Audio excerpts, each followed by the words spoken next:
Hello guys. तो आज हम क्वेश्चन नंबर 8 तक हम कर चुके हैं पिछली वीडियो में इससे।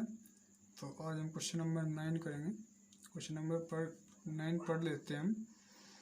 त्रिभुज ABC में जिसका कोण B समकोण है, यदि tan A = 1/√3 तो निम्नलिखित के मान ज्ञात कीजिए। सबसे पहले हम इसके थ्रू चलते हैं। कहते हैं त्रिभुज ABC में जिसका कोण B समकोण है। एक त्रिभुज बना लेते हैं, इसको ट्रायंगल बोलते हैं, बना लेते हैं। तो बनाने के बाद ये कहता है कि जो जिसका एक एंगल है ये B, ये कहता है समकोण है। समकोण का मतलब राइट एंगल ट्रायंगल ABC ये त्रिभुज है। इसका B समकोण, कोण B समकोण है। यदि tan A = बोल रहा है इसने, यदि tan A = 1/√3 तो ये कहता है तो निम्नलिखित के मान ज्ञात कीजिए। फर्स्ट क्वेश्चन को दिया है इसने,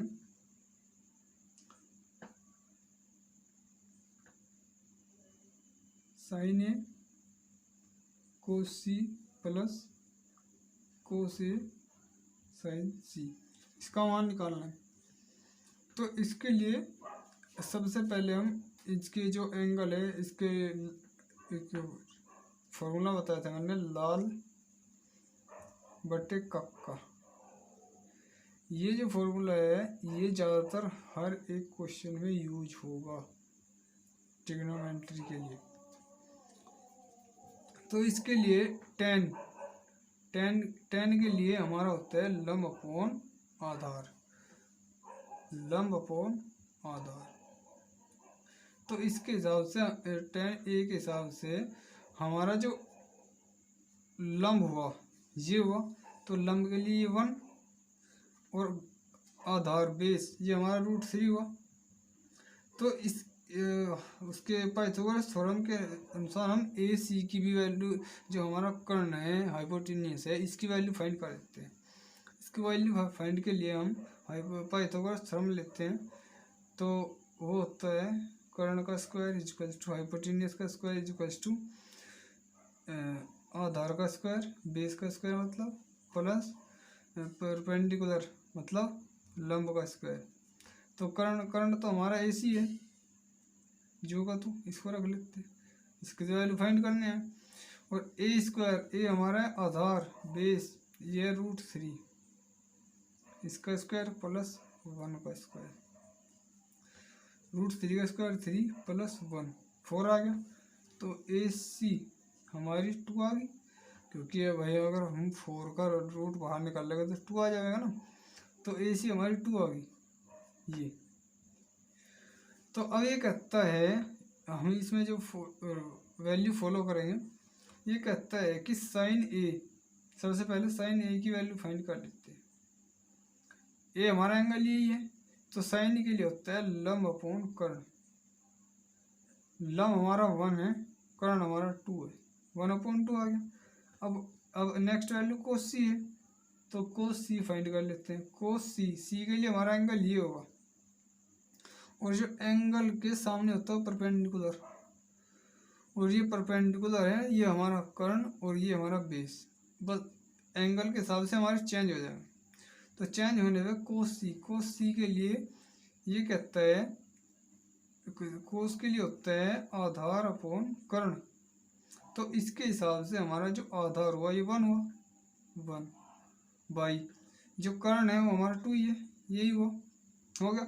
अब इसके लिए कहता है कि cos A, नेक्स्ट वैल्यू हमारी cos A, इसके हिसाब से cos के लिए तो होता तो लंब अपॉन कर्ण ही है, पर इस एंगल से देखेंगे तो इसके एंगल से हमारा आधार √3 हुआ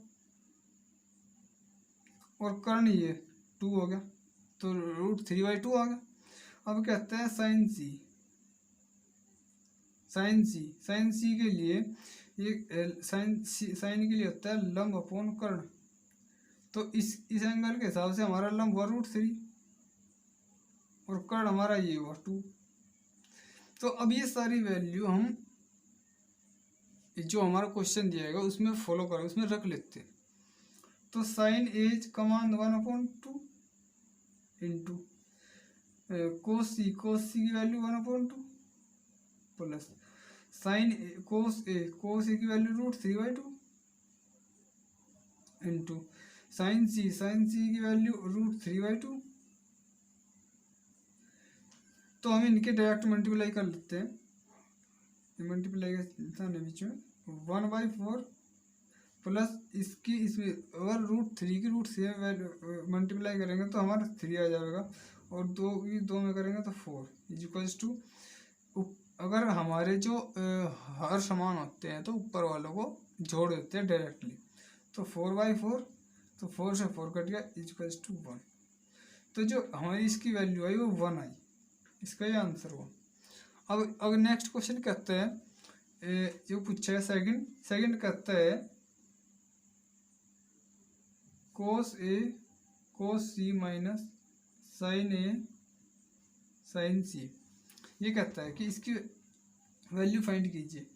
कोस ए हमने निकाला था, कोस ए की वैल्यू √3/2, साइन सी की वैल्यू हमारे पास है, साइन ए की वैल्यू हमारे पास है, साइन सी इसकी वैल्यू हमारे पास है, हमने अभी निकाली थी। तो हमें इसमें डायरेक्टली जो हमारे दिए हुए हैं वो रख लेते हैं, जो हमने मान निकाले वो रख लेते हैं। तो डायरेक्टली मान के लिए सबसे पहले कहते हैं कोस ए की वैल्यू यहाँ पे देख लेते हैं हम। कोस ए की वैल्यू हमारी √3/2 है, मल्टीप्लाई कोस सी की वैल्यू हमारी 1/2 माइनस साइन ए की वैल्यू हमारी 1/2 मल्टीप्लाई साइन सी की वैल्यू हमारी √3/2। इनके बीच में मल्टीप्लाई का निशान नेगेटिव दिया हुआ है तो इसके लिए हम डायरेक्टली मल्टीप्लाई करते हैं, √3/4 माइनस √3/4, इसकी मल्टीप्लाई इसमें √3, इसकी इसमें 4 माइनस इसकी भी यही है। तो ये पॉजिटिव ये नेगेटिव इससे कट गया इक्वल्स टू 0। हमारे दोनों क्वेश्चन सोल्व हुए, आंसर। तो अब नेक्स्ट क्वेश्चन हम 10 करेंगे। 10 क्वेश्चन पढ़ लेते हैं हम। 10 क्वेश्चन ये कहता है कि त्रिभुज PQR में जिसका कोण Q समकोण है और PQ प्लस ये इसने मतलब इसकी शर्तें हैं, तो साइन P कोस P और tan P के मान ज्ञात कीजिए। सबसे पहले हम जो इसने बोला है उसको फॉलो करेंगे। त्रिभुज PQR, एक त्रिभुज PQR बनाते हैं जिसका Q समकोण है। तो एक त्रिभुज बना लेते हैं हम।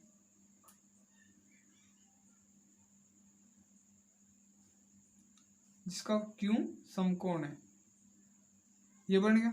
बनने के बाद अब ये कहता है इसकी जो शर्तें हैं वो ये है कि PR प्लस QR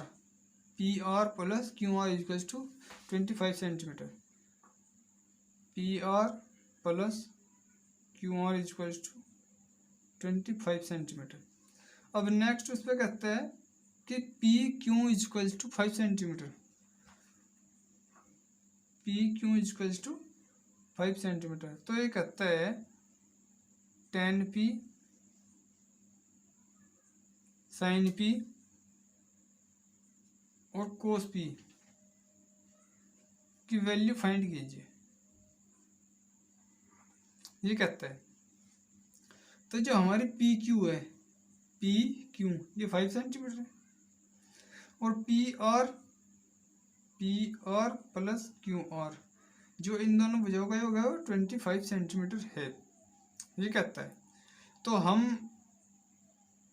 इसमें रूल फॉलो करेंगे, पाइथागोरस थ्योरम ही लगाएंगे। पहले इसको सोल्व कर लेते हैं थोड़ा, तो थोड़ा सा हम इसको ऐसे इसको यहीं पे सोल्व कर लेते हैं।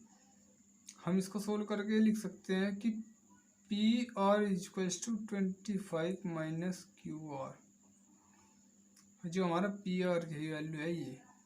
तो इसमें हम अगर पाइथागोरस थ्योरम लगाते हैं, कर्ण का स्क्वायर इक्वल्स टू लंब का स्क्वायर प्लस आधार का स्क्वायर, तो कर्ण हमारा PR इक्वल्स टू ये, तो PR का स्क्वायर मतलब 25 माइनस QR इसका स्क्वायर, और इक्वल्स टू लंब हमारा QR है, क्यू आर इसका स्क्वायर प्लस ये हमारा पी क्यू है वो 5 सेंटीमीटर है, तो इसका स्क्वायर कर 25 आ जाएगा।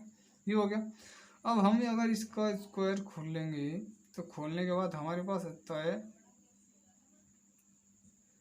प्लस क्यू आर का square minus 50 Q R equals to Q R square plus 25, ये आ जाता है।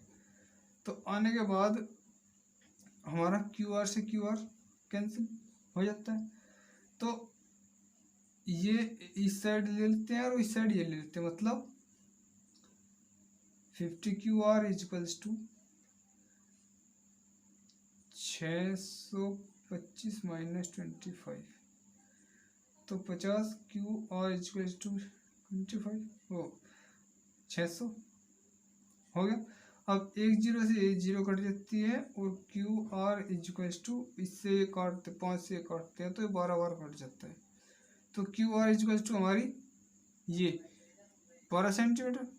अगर हम ये क्यू आर की वैल्यू यहाँ पे इसमें रख देते हैं यहाँ पे, तो हमारा पी आर भी आ जाता है। तो क्यू आर अगर हम इसमें यहीं पे रख देता हूँ तो 25 माइनस 12 तो इक्वल्स टू 13 सेंटीमीटर, तो ये हमारी 13 सेंटीमीटर आ जाती है। तो हमारे इससे त्रिभुज की भुजा मिल जाती है। तो इसके बाद ये कहता है कि हमारी tan p sin p और cos p की वैल्यू फाइंड कीजिए। तो tan हमारा होता है लाल बट्टे कक्का से देखते हैं, तो tan हमारा होता है लंब अपॉन ये tan p इक्वल्स टू लंब अपॉन आधार।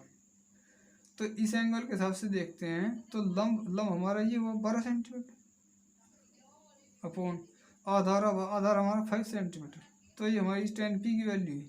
अब पूछता है कि sin p की वैल्यू बताइए। sin होता है हमारा लंब अपॉन कर्ण, तो हमारा लंब 12 सेंटीमीटर है और कर्ण हमारा 13 सेंटीमीटर है, ये हो गया। अब ये कहता है कि cos p होता है हमारा कोस के लिए हम कहते हैं आधार अपॉन कर्ण, तो आधार हमारा 5 सेंटीमीटर और कर्ण हमारा 13 सेंटीमीटर।